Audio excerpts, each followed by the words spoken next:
Or do you not have beside your bed a stolen Mickey Mouse ashtray? No. Remember, you're under oath. It's a Pluto ashtray. Oscar Madison and Quincy himself, the great Jack Klugman. Today on Pop Goes the Culture.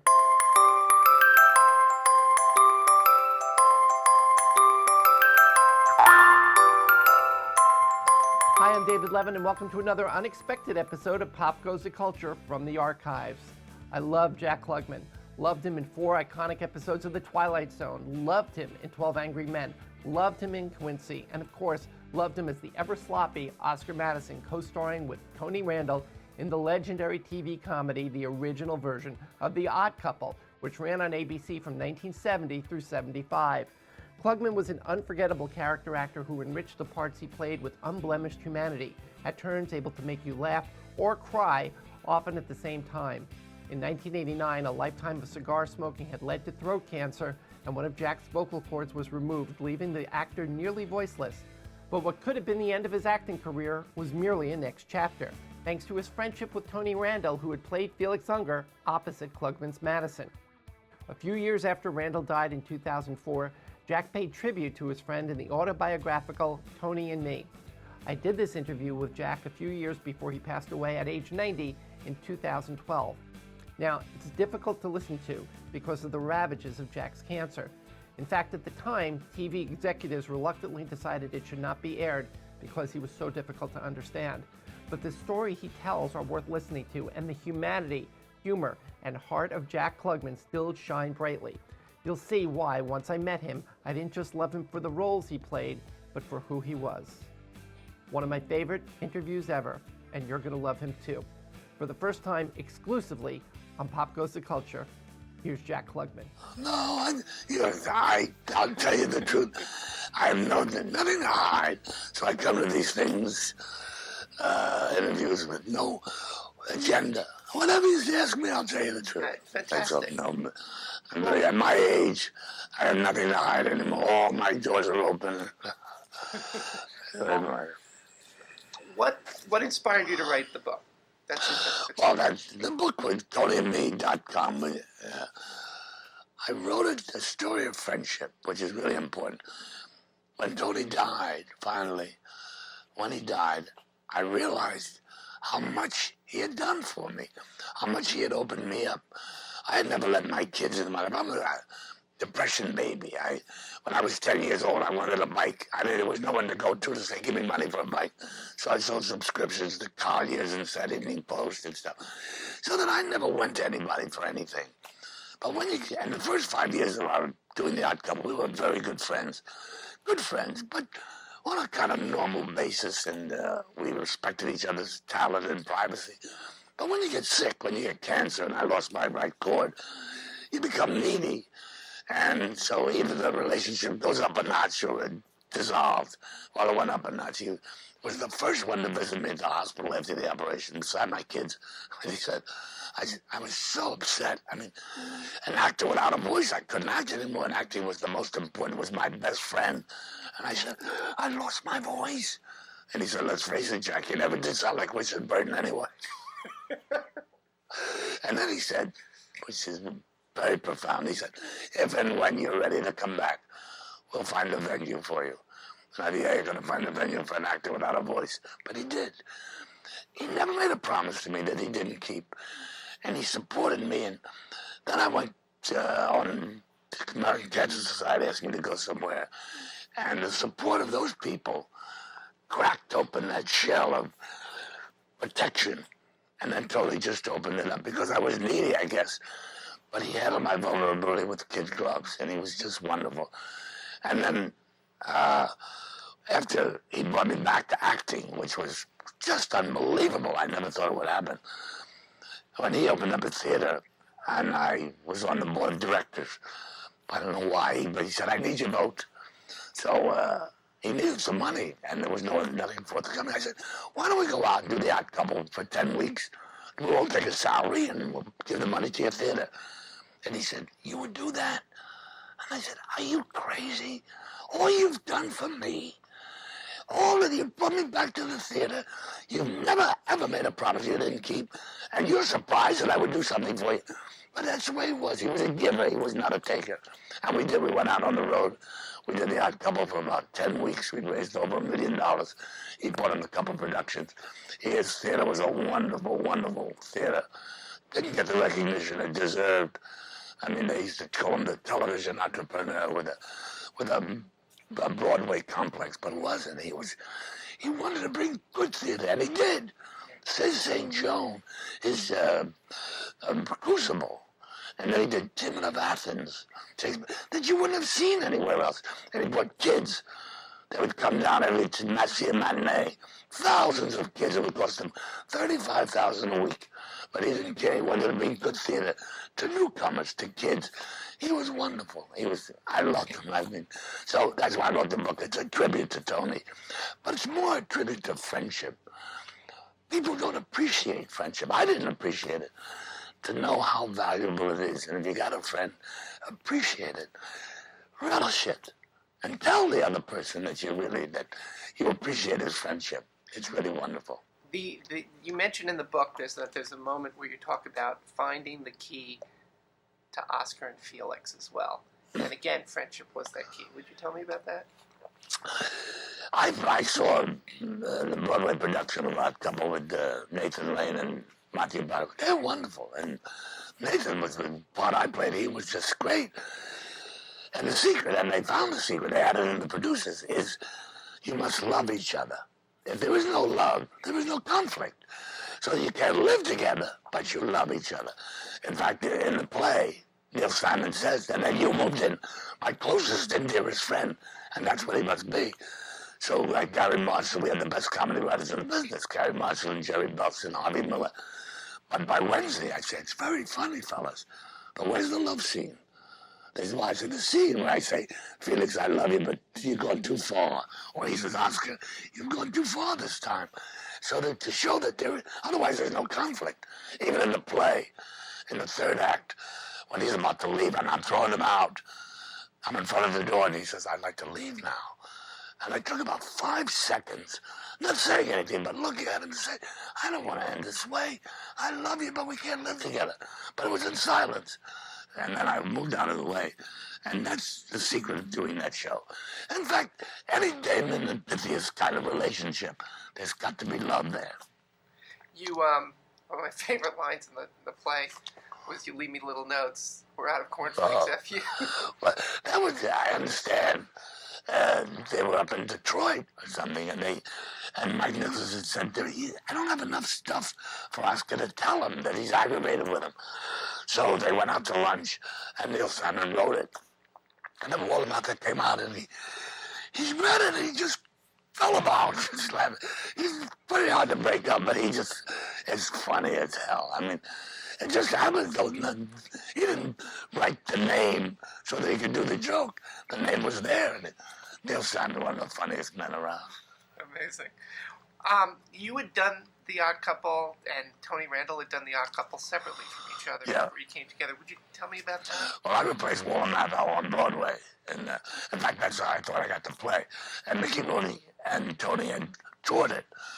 And so when I finished, Gary Marshall wanted me, but Tony Randall wanted Mickey Rooney because he had planned that Mickey would be good in it. So he said, so I thought that Gary had seen me on Broadway and I replaced Walter and I was pretty good. He said, no, I never saw it. I said, well, why'd you hire me? Why'd you fight for me? He said, I saw you in Gypsy, and Ethel Merman was singing to you, and she was spitting all over you, and you never showed it. And I said, that's a good actor. I said, that's why you got me the part. He fought for me for that reason. But it was a good combination. We really worked. Even though, at the beginning, we were in a limo, we were doing the location spots in New York, and he said, and I started smoking. I was smoking then. This was causing my cancer. And he said, you can't smoke. I can't smoke. I'm smoking. You cannot smoke in my limousine in front of me. I said, I'm going to smoke whenever I want. So he got out of the car and he said to Gary, I can't work with this man. I can't work with him. He smokes. I got on the other side of the limo and said, I'm not going to work with him. Who's he to tell me I can't smoke? So Gary said, it's very easy. We'll get 2 limos. That would solve that problem. But outside of those little things, we never had an argument. 5 years of doing the Odd Couple, and we disagreed on what was funny. He was usually right. I'm more realistic. His comedy goes way out. It's wonderful. It blossoms into fantasy. I always have to have a touch of reality. I keep one foot on the ground. But he doesn't. So he was usually right, but I'd say, but where's the reality? He said, you don't need reality. It's funny. We'll make it real. You and I will make it real. Let's make it funny. And he was very good that way. And a lot of the stories are his ideas. He and Gary Marshall. And I used to go to some restaurant every Monday, and we'd talk about ideas. But I would just listen. And Tony would say, okay, now he's got a brother in the play. What is the brother? Where he's from Buffalo? What does he do? And now they would start. And Gary would say, he owns a bubblegum factory. Good. And he tests them. And they would go on. And it would be the most delicious hour I'd ever spent. Wow. Did you guys improvise with each other? Yeah, after the first 15 shows, which were one camera, we didn't have any rehearsal, we had 1 day's rehearsal. When we did 3 cameras, we would start on Monday, and we would, if I had to teach him manners, football, he had to teach me manners. They say, Jack teaches Tony football before blank pages. Now, we would improvise. He knew sports.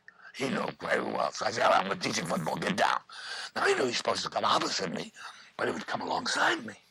And I'd say, we're not the Rockettes. He'd come in and he'd put his face right against mine.